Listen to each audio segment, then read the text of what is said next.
choice in a must-win game. And it's handshakes, and we're off with the Armageddon. We're off with the Armageddon. We see a handshake in Magnus against Abdusattorov, and it looks like an E4 opening here. And something else we notice is somebody checking off move numbers. And why is that important, everybody? At move 60, their increment begins. They get 1 second added per move. So you see people standing with score sheets just checking off each move that's played. Important stuff, and the players will be looking over. They will be seeking reassurance later that they are gaining that increment at move 60. And in the meantime, some very quick moves, almost a replica of their earlier game. Magnus here, I'm really surprised, I've got to say, playing right down the line that gave Nordebek a draw earlier in the day. I think he just wants another long maneuvering battle, Magnus Carlsen, but no surprises here. Nothing new under the sun in this one, as both players getting off to a fast start. It seems like they're very familiar with one another, and you see Nordebek doing his patented stare. He looks up at Magnus saying, "What do you want from me?" Now Magnus is the one on the clock. So Tanya, in the early stages, it seems like, even if we haven't looked at the position yet, advantage in favor of Nordebek. Especially because Magnus is the first to slow down.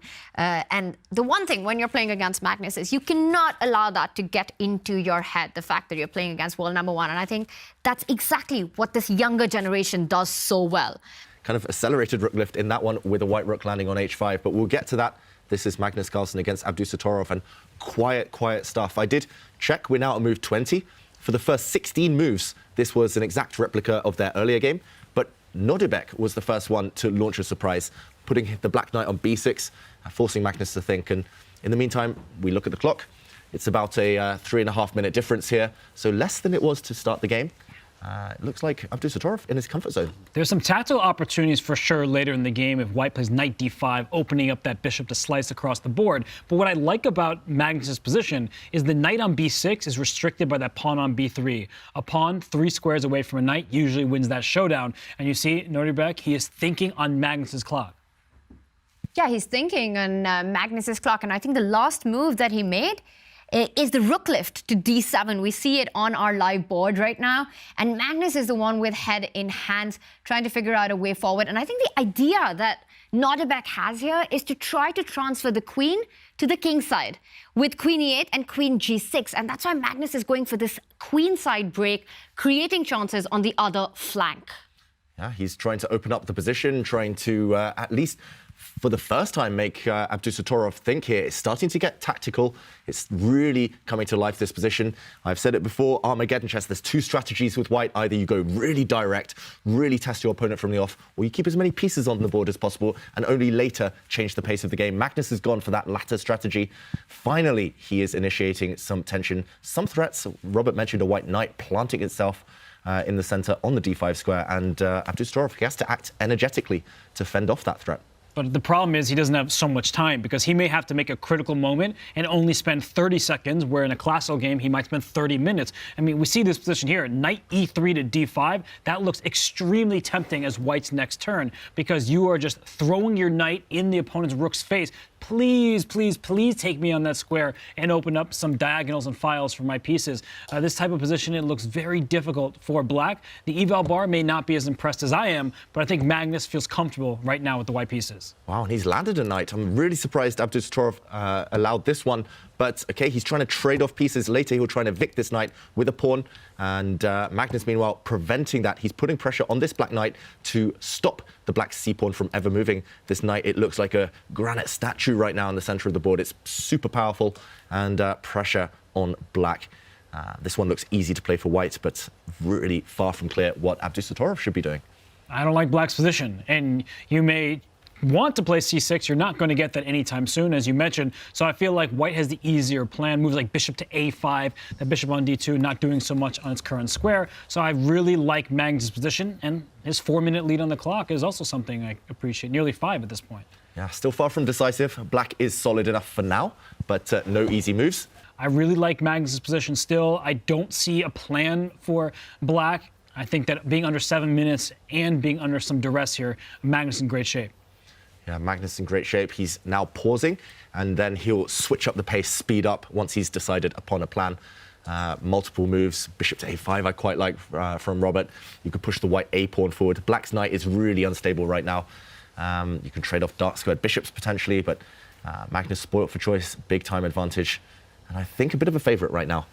In this clash, at least. Still quiet, but if things liven up, it should favor white. Yeah, huge favorite, I would say. I really like this position for white. I think Nordebek, you can see his body language. He's trying to be stoic and say, I've got this, but I'm just looking at it, and I don't really see black's plan, where some of white's moves do seem much easier. And bishop a5, one of the, he might stop on b4 before eventually going to a5, but I think that black has a difficult time dealing with some of these threats, and you can never really take on d5 that just helps white.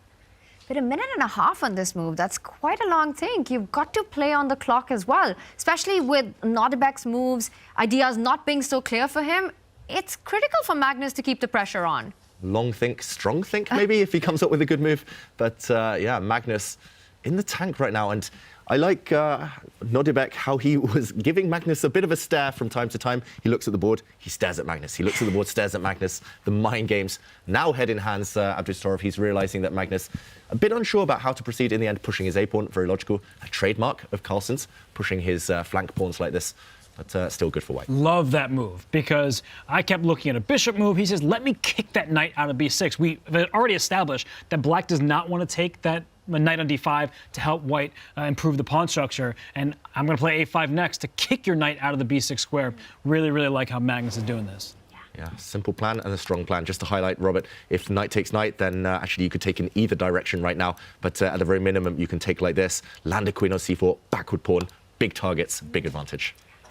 Wow. Some pressure on Nordebek in the current position. If black does try to stop the threat, you don't want to really happily put your own pawn on a5, because it can become such a big target for that bishop on d2 as well. A long-term weakness. So some difficult decisions here to be made by Nordebek. Does he allow Magnus's pawn to advance to a5, or create a weakness for himself by pushing the a-pawn? We will check in on this. I also see no pieces for black. Like, I see what he's doing, but I don't see where his pieces are, and it looks like it's a rook endgame, actually, where white is 2 pawns ahead. This has shades of Carlsen-Lazovic from the first match. Yeah, big shades there. He was 2 pawns up as well, and not all the rook endgames are drawn. This is an exception as well. White simply has too many connected pawns, too many passed pawns, and this at the elevated level these players play at is elementary stuff. White's king is simply going to join the party now, is going to centralize. Magnus, he's the king of endgames, as everyone knows. And okay, first he targets this weak black e-pawn. As long as he leaves himself with 2 extra pawns, ideally connected, Magnus is guaranteed to win this one. And look at the clock as well. Hope slipping away, hope fading out for Abdusattorov. Hopefully we get time later. There were some highlights, some tactics earlier in this game, but Magnus, full control. When is Magnus not in control? It's rare. Occasionally happens. Occasionally happens, but not today, as he takes down